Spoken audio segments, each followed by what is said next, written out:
बिपिएफनि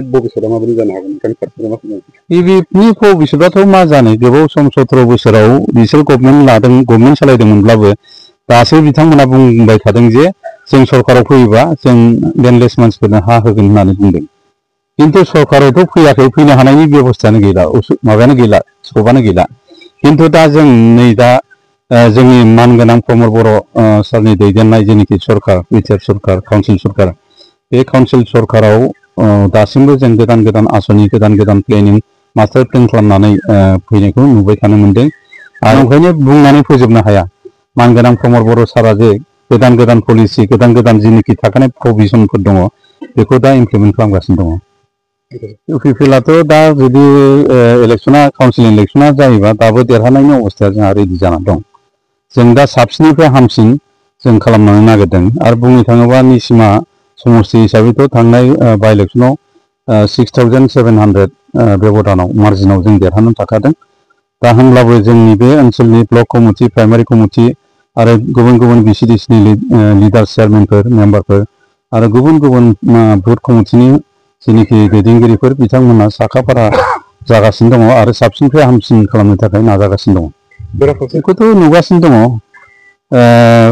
थांनाय समाव जोंना मानगोनां चन्दन ब्रह्म बिथाङा भाइस प्रेसिडेन्टमोन आरो बियो मोनसे समनि, मोनथाम समनि माने बिथाङा मन्थ्रिमोन। बिथाङा दा बिपिएफ दोलोखौ नागारनानै जोंजों जइन जाफैबाय। लोगोसे गोबाव बोसोर डिपुटि चिफ हिसाबै दंमोन जोंना मानगोनां खाम्फा बरगयारी, बिथाङाबो माने जेनाखि बिपिएफ दोलोनि जेनाखि आदर्श निति बा मावनायनि जेनाखि टेकनिक, मावनो रायजोखौ सिबिनो जेनाखि सुबिदा होआखै, बिनि थाखाय बिथांमोना नागारनानै इउपिपि दोलाव फैनानै रायजोखौ सिबिनो थाखाय बिथांमोना थाफैबाय, मावगासिनो दङ। बेनिखायनो जों बुंनो लुबैयो। बिनि अनगायैबो ओरैजाय माने हितेश बसुमतारी, गागि सासे दैदेनगिरिमोन, बिथाङाबो जोंनि दोलाव हाबफैबाय। बिनि अनगायैबो ओरै देवरुवा नार्जिहारि, बिथाङाबो जोंनि दोलाव हाबफैबाय। मोनसे समाव बियो इएममोन, सिगाङाव बिपिएफमोन, बियो मोनसे समाव देरहाखांनायनि उनाव बिजेपिजों थांनानै इएम जादोंमोन। किन्तु बिजेपि आरो बिपिएफनि माबाफोरखौ मोजां मोनैनि थाखाय जोंनि दोलाव बिथाङा दा हाबफैबाय। बिनि अनगायैबो गोबां ओनसोलिफोर दङ, जेरेखम सावरायग्रा बसुमतारी, जायखौ बसुमतारी बिथाङाबो जोंनि दोलाव हाबबाय। आरो बिनि अनगायै ओरैजाय प्रभात बसुमतारी, बिथाङा अबसे बिजेपिआव थांबाय। किन्तु धनन्जय बसुमतारीया जोंजों फैनानै दा बिथाङा इएम जागासिनो दङ, बिथाङाबो बिपिएफनिमोन। आरो बिनि अनगायै जय मुसाहारि, सानथ्र'हायै बेबायदि फैनाय आरो फैबाय थानो नागिरनाय, फैबाय थानाय जिनिसा जागासिनो दङ। दा बिसोरो जुदि ओरैनो मिडियायाव जुदि गोरा गोरा खोथा बुंदोंब्लाबो किन्तु प्रेक्टिकेलि बिसोरो सिङाव दुरबल जानाया एकदम स्वाभाबिक जाबाय आरोखि।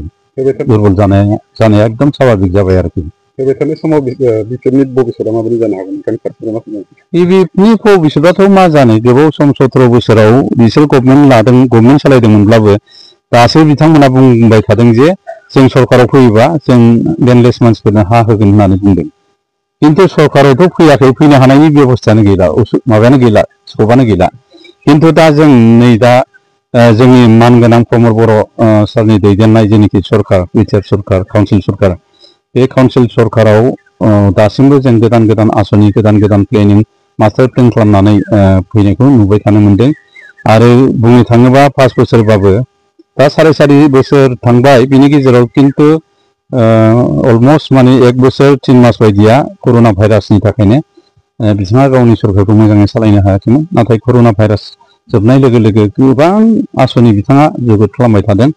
जेरै गैजारोङि गोरिबफोरनि थाखायबो अनसाय बिथांखि लादों, आइ अनसाय बिथांखि लादों, आलारि सोरां लादों, ओमफ्राय ओरै सेल्फ हेल्प ग्रुपनिया माइनाव सोरां, गुबुन बेबायदिनो आसनि लाबाय थादों। आरो हा गैजारोङिफोरनो हा होनायनि खामानिया दासिमबो जोबनानै थाङाखै, होगासिनो दं आरो होबावगोन।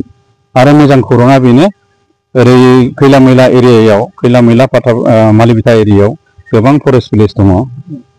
37टा फरेस्ट भिलेजनि जेनाखि लेन्डलर्डफोर, बिथांमोननि जेनाखि फरेस्टनि जेनाखि हायाव दंमोन, फरेस्टनि स्टेटासाव दंमोन, बेखौ जों दा कनभार्सन खालामनानै मियादि बा रेभिनिउआव लाबोनायनि जों हाबाफारि मावगासिनो दङ।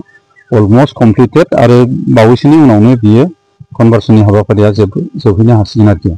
दा नंखायनो बुंनानै फोजोबनो हाया।